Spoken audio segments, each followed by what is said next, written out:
Hello मेरे नन्हे मुन्ने प्यारे दोस्तों, कैसे हो आप लोग। एक बार फिर से हाजिर हूँ मैं लेकर आपके लिए बहुत ही अच्छी सी कहानी। और आज की जो हमारी कहानी है वो है जंगल के राजा शेर की कहानी। तो चलो शुरू करते हैं शेर की और लोमड़ी की कहानी।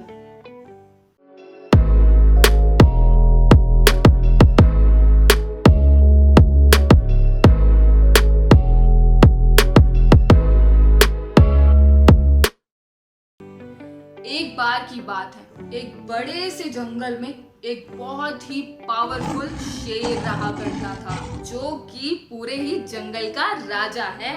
अब क्या हुआ कि शेर को लग गई बहुत ही जोरों की भूख और वो सोचने लगा क्या खाऊं क्या खाऊं क्या खाऊं। अब वो भागता है किसी जानवर के पीछे, मगर जानवर तो उससे भी तेज भाग जाता है और एक गुफा से भाग के बाहर निकल जाता है।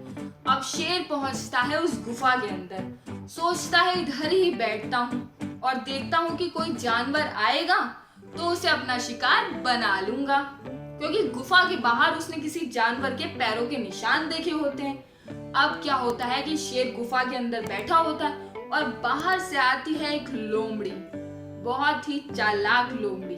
अब लोमड़ी देख लेती है कि गुफा के बाहर तो शेर के पंजों के निशान बने हुए हैं। अब वो सोचती है कि शेर गुफा के अंदर है या फिर चला गया, इस बात का पता कैसे लगाया जाए।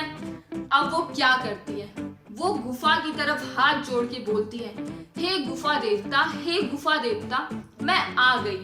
अब आप मुझे बताइए कि इस गुफा के अंदर कोई है या नहीं है।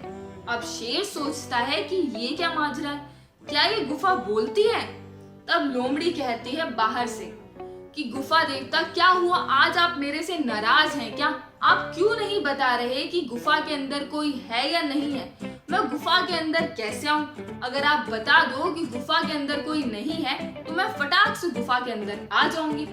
अब शेर सोचता है कि ये तो बहुत अच्छी बात है, अगर मैं गुफा की तरह बोल दूं तो लोमड़ी तो गुफा के अंदर आ जाएगी। वैसे ये बात भी सोचने वाली है कि ये गुफा बोलती है, मुझे तो इसके बारे में पता ही नहीं था। अब शेर जैसे ही अपना मुंह खोलकर बोलता है, हाँ तुम गुफा के अंदर आ सकती हो, गुफा के अंदर कोई भी नहीं है, तुम आराम से यहाँ पर आओ और विश्राम करो।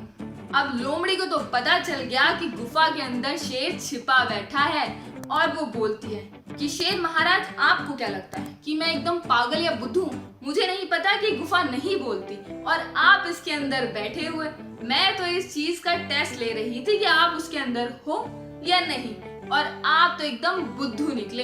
अब मैं तो चली यहाँ से, आप यहीं पर बैठो और यहीं विश्राम करो। और लोमड़ी भाग जाती है। अब शेर सोचता है कि बताओ, अच्छा भला लोमड़ी मेरे मुंह में आने वाली थी और मैंने अपनी बेवकूफी की वजह से उसे भगा दिया।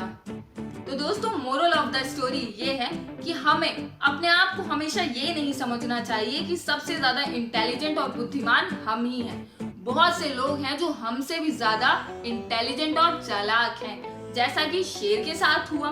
तो आप लोग भी कभी ओवर स्मार्ट मत बनना, स्मार्ट जरूर बनो मगर ओवर स्मार्ट नहीं, क्योंकि कई बार ओवर स्मार्ट बनने के चक्कर में हम लोग बुद्धू ही बन जाते हैं।